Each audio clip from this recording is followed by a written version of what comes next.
Here's a quick tutorial on how to cut up your clay slab once you have your design all laid out. And for this example, I've stamped in a pattern. I have a really nice stamp, and I stamped a pretty solid brick pattern. And this is right after I pulled the slab on the table. Every once in a while, you want to lift your slab up and make sure it's not sticking as you're stamping, because you don't want to get to the end and then, oops, slab stuck to the table, now I'm scraping it off. So once you get that all laid out, you're going to start, and I want this design to be at an angle. So even though I stamped them in a brick pattern, it's going to come out at an angle. So I'm going to start by just placing a baseline, and my baseline is going to be right here. And I want to utilize as much of the clay as possible. So I go ahead and cut there. Now I want to make another line across here. How do I know if that line is going to be parallel to the first one? Well, if I want my piece to be 5 inches tall, and I want to build 2 walls, I'm going to measure up 5 inches. I'm going to put a little mark there, move down a little bit, put another mark at the 5-inch, and connect the dots.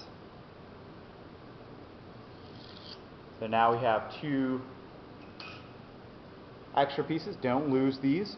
Don't get rid of them. You can always make things out of these. Flanges, handles, spouts. So I would keep this on a piece of plastic. Also this one, save it. It's a nice thin slab. Not too big of a box. Make sure you wrap them tightly. As you know, slabs dry out pretty fast. So I'm going to reposition this one, and now it's a cross pattern. And I want to make these 4 inches wide. And it looks like I've got 8 inches across, so that's going to work out. So I'm going to put a mark at 8, a mark at 4, and a mark at 0. Okay? But how do I know if these are going to go straight up and down? If only there was like a right angle somewhere. Oh wait, there is. Any piece of paper, the corner is going to be a right angle. This is a little notepad note, little memo pad.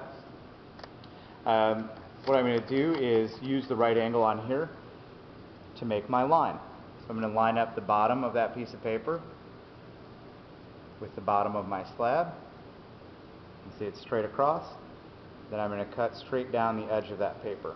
Move it down. Line it up. Nice and straight across the bottom. Make another line. Move it to the end.